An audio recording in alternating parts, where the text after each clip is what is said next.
Donc, dans cette émission, je le rappelle, autour des perceptions extrasensorielles. Et vous, votre don à vous, Médéric, c'est que vous ressentez les choses, c'est ça? Oui. En fait, par exemple, quand je sais pas.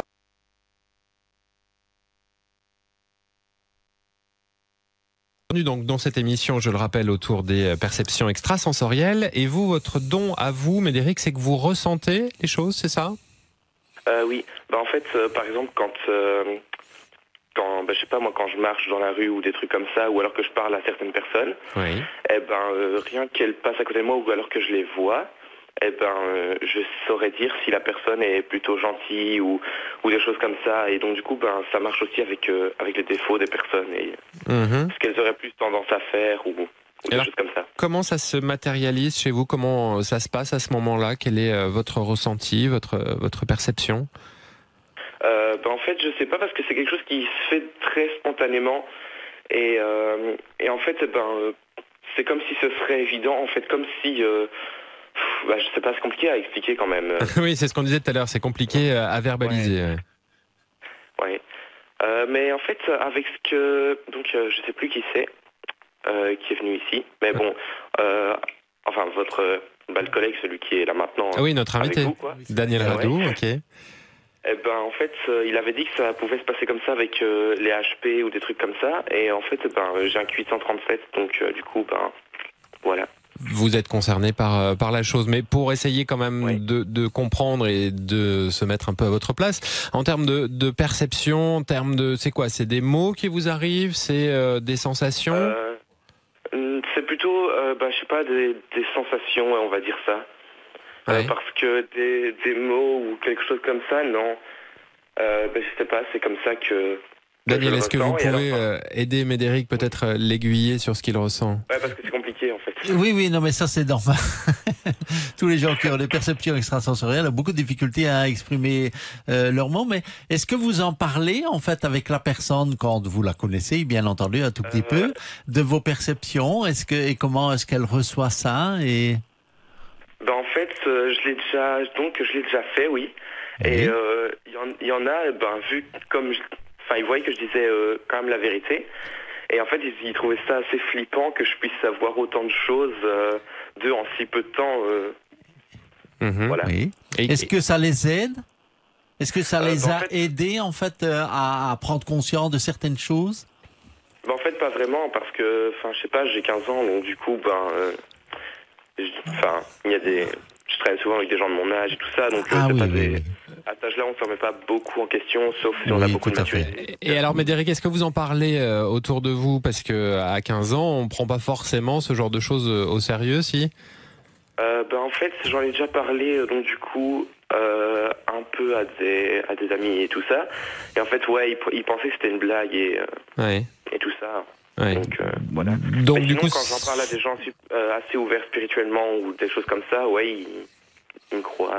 Et alors, vous avez dit au standard avant que l'on vous accueille sur l'antenne que vous avez vu une fois Laura, c'est ça? Oui, je l'ai déjà vu. En fait, c'était un jour où j'étais très très énervé. Et en fait, c'est ma propre aura que j'ai vue. Et en fait, je me battais à ce moment-là.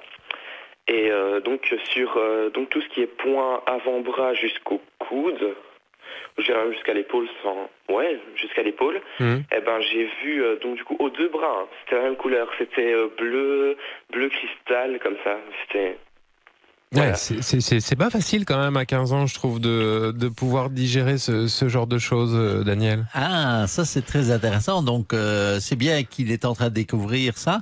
Et je l'invite en fait à être ouvert à ça et à la développer ici peu, à faire des petites expériences à gauche. Mais la première étape, je dirais, et ça on n'a pas encore discuté, mais c'est un premier message que j'ai envie de faire passer ici à l'émission, c'est les gens qui ont des perceptions extrasensorielles. C'est la première étape, c'est d'abord d'accepter qu'ils ont ces perceptions extrasensorielles. Parce que moi j'ai des gens donc qui viennent au cabinet donc en consultation et en fait beaucoup rejettent bon, ils m'en parlent, mais c'est comme si c'était tabou, ils veulent pas, et dire mais non. Et quand je leur dis, vous savez, mais c'est un don, hein, et c'est un devoir civique d'ailleurs de l'utiliser, ou un devoir moral d'utiliser justement pour aider la société. Donc là, on sent bien qu'il y a un problème d'acceptation. Ils ont beaucoup de difficultés. Donc la majorité des gens, et c'est pour ça qu'ils n'en parlent pas non plus d'ailleurs, mais c'est d'accepter. Donc je dirais ici à 15 ans, c'est déjà, il a déjà fait des petites expériences, etc. Et donc je l'invite à continuer justement ces petites expériences et à trouver des gens, généralement des HP qui sont assez ouverts. Et comment vous le vivez, Médéric, vous à 15 ans, d'avoir ce don? En fait, souvent, quand je suis dans des situations où par exemple ça pourrait tourner au vinaigre ou des trucs comme ça, quoi, je vais pas dire que je l'utilise parce qu'en fait c'est quelque chose qui se fait automatiquement. Et donc du coup je tiens compte de ça à chaque fois que je parle à une personne ou alors parfois aussi je peux ressentir les intentions des personnes, qu'elles soient bien intentionnées, mal intentionnées, sympa, pas sympa, méchantes ou alors je fais bonne figure mais en fait j'en ai rien à faire, ou des trucs comme ça. Mais en fait, c'est pas fini. J'ai aussi l'aérokinésie. Je sais pas si vous savez ce que c'est. Non, mais vous allez nous le dire. D'accord, en fait, c'est comme la télékinésie, mais avec l'air, quoi. Ouais, et alors concrètement, ça se matérialise de quelle manière? En fait, c'est pas super utile, hein, en fait. Mais en fait, c'est juste quand on peut contrôler ou alors diriger. Donc tout ce qui est courant d'air, vent, et il y a même certaines personnes qui arrivent à créer donc du coup le vent à l'intérieur de pièces ou des trucs ou des choses comme ça. Mais c'est des gens qui travaillent énormément au niveau spirituel et voilà. Très bien. Merci Médéric pour votre témoignage cet après-midi, d'avoir ouvert le bal des interventions. C'est chouette comme témoignage ça, Daniel. Tout à fait. Ce qui est intéressant ici, c'est qu'à 15 ans, donc il a déjà une perception assez claire de ce qu'il ressent.